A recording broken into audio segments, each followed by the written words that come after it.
নমস্কার বন্ধুরা, MS family কিচেনে আপনাদের সবাইকে জানাই স্বাগত। আজ একটা দুর্দান্ত সাথে রেসিপি নিয়ে চলে আসলাম বন্ধুরা। আশা করছি রেসিপিটা আপনাদের ভীষণ পছন্দ হবে। আজকের বানাবো চিংড়ি মাছের পুর দিয়ে পটলের দরমা। এই চিংড়ি মাছের পুর দিয়ে বন্ধুরা আমি পটলের দরমাটা কেমন করে বানাই, ভিডিওটা আপনারা প্রথম থেকে লাস্ট পর্যন্ত দেখবেন। ভালো লাগলে শেয়ার কমেন্ট লাইক অবশ্যই করবেন। তাহলে চলুন বন্ধুরা, আমি কেমন করে পটলের দরমাটা বানাই আপনাদেরকে দেখাই। চিংড়ি মাছের পুর দিয়ে পটলের দরমা বানানোর জন্য আমি পটলগুলো আঁশ ছাড়িয়ে নিয়েছি। নিয়ে একটা ছুরির সাহায্যে আমি এরকম পটলটা হালকাভাবে চিড়ে নিয়েছি। নিয়ে সব দানাগুলো বের করেছি। এবার কেমন করে আমি বের করেছি সেটা আপনাদেরকে আমি দেখাবো। এই যে একটা পটল নিয়েছি, পটলের আঁশগুলো এরকমভাবে ছাড়িয়ে নেব। আর আমি থেকে ভালো করে ধুয়ে রেখে দিয়েছি। এরকমভাবে আঁশটা আমি পুরো ছাড়িয়ে নেব। সুন্দরভাবে আঁশটা আমি ছাড়িয়ে নিয়েছি। এবারে সামান্য করে এখান থেকে আমি একটু কেটে বাদ দেবো। এইটুকু করে পটলটা রাখলাম। রেখে ছুরিটা দিয়ে এরকমভাবে ভিতরে দিয়ে একটু চিড়ে নিতে হবে। একটু এই আঙুলটা দিয়ে আর এইটা দিয়ে একটু চাপ দিতে হবে। দিলে এই যে ফাঁক হয়ে আসবে এর মধ্যে থেকে। এবার আমি সব দানাগুলো বের করে নেব। কীরকমভাবে বের করছি বন্ধুরা আপনারা দেখতে থাকেন।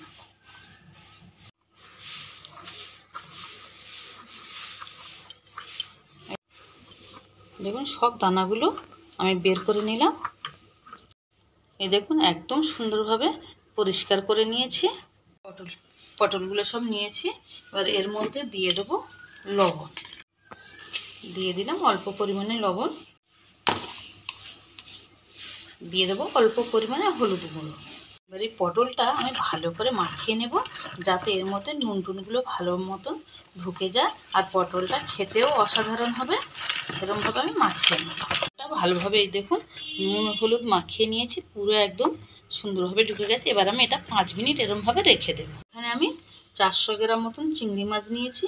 আর চিংড়ি মাছগুলো কেটে এর ভিতরে যে শিরাগুলো থাকে নোংরা আমি সব বের করে দিয়েছি।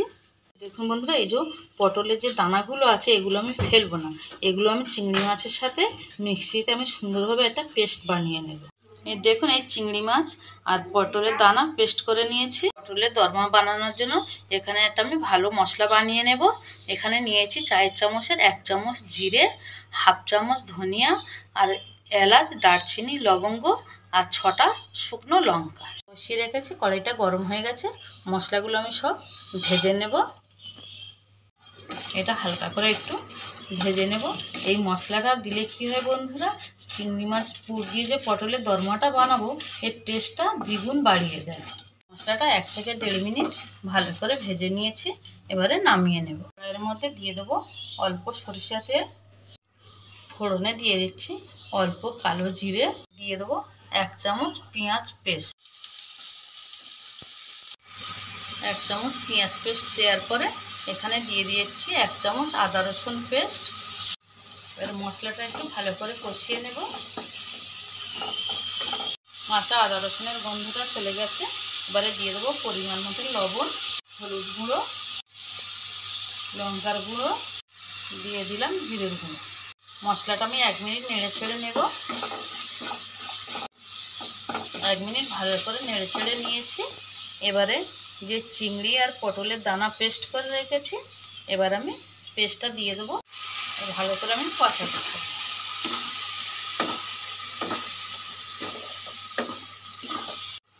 এখানে একটা মিডিয়াম সাইজের আলু সিদ্ধ করে রেখেছি, দিয়ে দেবো একটা আলু সিদ্ধ।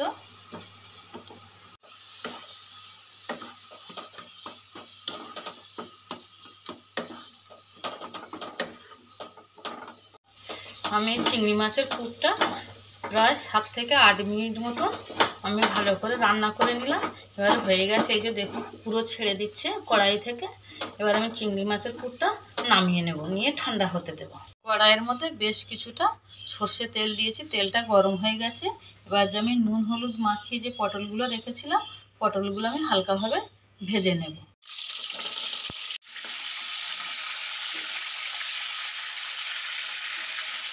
পটলগুলো হালকা লালচে করে ভেজে নিয়েছি। এবার আমি পটলগুলো সব তুলে নেব। কড়াইতে যে তেল আছে ওই তেলেই আমি রান্না করব, এক্সট্রা আর কোনো তেল দেবো না বন্ধুরা। ওদিকে পটলটা ঠান্ডা হতে থাকুক আর আমি এদিকে মশলাটা রেডি করে নিচ্ছি। ফোড়নে দিয়ে দিলাম 2 শুকনো লঙ্কা, 2 তেজপাতা, কিছুটা সাদা জিরে। ফোড়নটা আমি সুন্দর করে ভেজে নেব, একটা সুন্দর গন্ধ বেরোলে তারপরে আমি আদা রসুন পেস্ট দেব। এখানে আমি 4টে পেঁয়াজ, বড় সাইজের পেঁয়াজ পেস্ট করে নিয়েছি। এর থেকে 1 চামচ পেস্ট আমি চিংড়ি মাছের মধ্যে দিয়েছি। এবার বাদবাকি পেস্ট আমি দিয়ে দেবো কড়াইয়ের মধ্যে। ফোড়নটা সুন্দরভাবে হয়ে গেছে আর গন্ধটাও খুব সুন্দর বেরিয়ে গেছে। এবারে দিয়ে দেবো পেঁয়াজ পেস্ট। পেঁয়াজ পেস্টটা দিয়ে দিলাম, দেখুন নেড়ে ছেড়ে নিয়েছি। এবারে দিয়ে দেবো স্বাদ অনুযায়ী লবণ।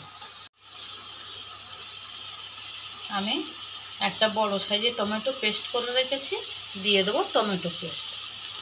এখানে দিয়ে দেবো 4 চামচের 1.5 চামচ আদা রসুন পেস্ট।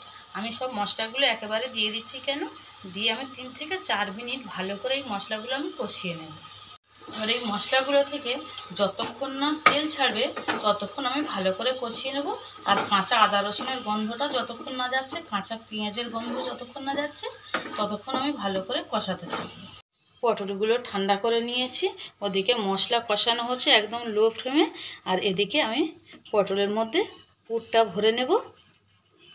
আপনাদেরকে দেখাচ্ছি কেমন করে ভালো করে ঠেসে ঠেসে পুরটা ভরতে হয়।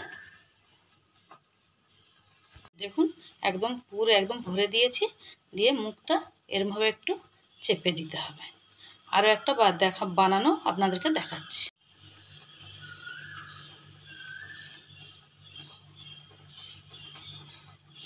একটু হালকা গরম আছে পটলগুলো, যার জন্য একটু আমার ধরতে অসুবিধা হচ্ছে। এ দেখুন বন্ধুরা, আরও একটা ভরে নিলাম, নিয়ে মুখটা একটু এরমভাবে চেপে দেব যাতে পুরটা বেরিয়ে না আসে। আর সাধারণত পুর বেরোবে না, কারণ পটলটা ভেজে তারপর পুর ভরানো হচ্ছে। এই আরও একটা রেডি করে নিলাম। এরমভাবে আমি সবগুলো এক এক করে রেডি করে নেব। দেখুন বন্ধুরা, সব পটলগুলো আমি সুন্দর করে একদম পুর ভরিয়ে নিয়েছি। মশলা থেকে তেলও ছেড়ে দিয়েছে।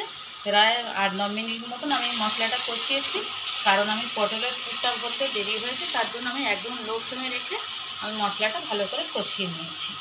দিয়ে দেবো হলুদ গুঁড়ো।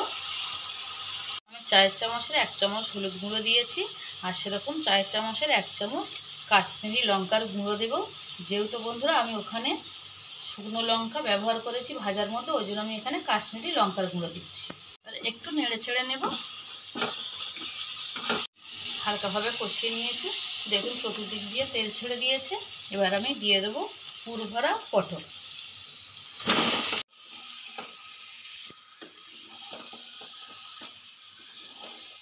এগুলো একটু সাবধানে নাড়াচাড়া করে নিতে হবে হালকা হাতে।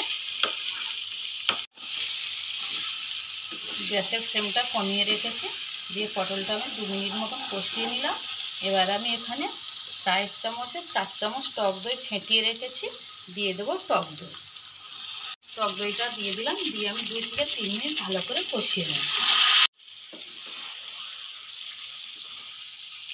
দেখুন 3 থেকে 4 মিনিট আমি দই দিয়ে ভালো করে পটলটা কষিয়ে নিয়েছি, আর চতুর্দিক দিয়ে দেখুন তেল ছেড়ে দিয়েছে। এবার আমি যে মশলাটা ভেজে গুঁড়ো করে রেখেছিলাম, সেই মশলাটা কিছুটা পরিমাণ এখন দিয়ে দেবো। দিলে দেখবেন পুরো কালারটাই চেঞ্জ হয়ে যাবে। দিয়ে দিলাম, আরও 1 থেকে 1.5 মিনিট নেড়ে ছেড়ে দিই। হয়ে গেছে 2 থেকে 3 মিনিট মতন আমি ভালো করে নেড়ে ছেড়ে নিয়েছি।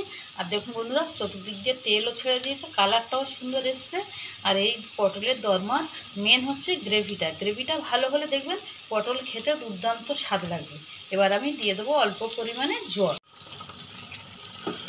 বেশি জল দেবো না, কারণ পটলটা সিদ্ধ হয়ে আছে।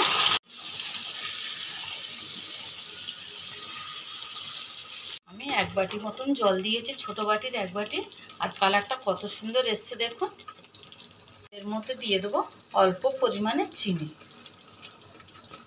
দিয়ে একটু নেড়ে ছেড়ে দেবো। গ্যাসের ফ্লেমটা আমি মিডিয়ামে রেখেছি। এরকমভাবে আমি 4 থেকে 5 মিনিট ভালো করে ফুটিয়ে নেব। বন্ধুরা, চিংড়ি মাছের পুর দিয়ে পটলের রেসিপিটা ভালো লাগলে একটা লাইক করবেন। দেখুন বন্ধুরা, কালারটা কত সুন্দর এসছে।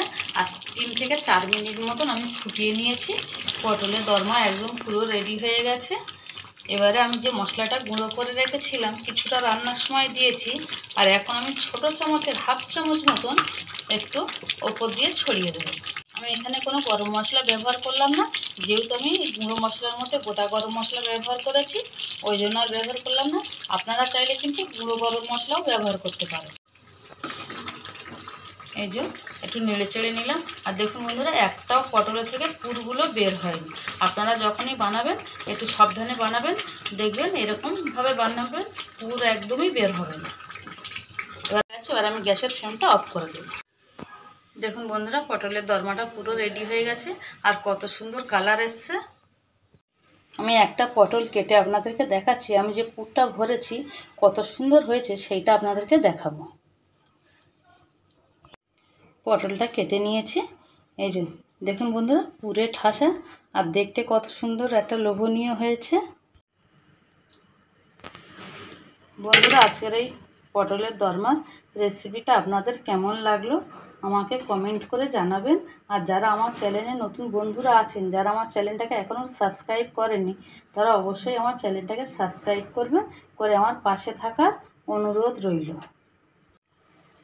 এই দেখুন বন্ধুরা, পটলের গ্রেভিটা এরকমই রাখতে হবে, তাহলে ভাতের সাথে বলুন, রুটির সাথে বা পরোটা লুচির সাথে সব সাথে খাওয়া যাবে। আর ভিডিওটা প্রথম থেকে লাস্ট পর্যন্ত দেখার জন্য আপনাদের অসংখ্য ধন্যবাদ।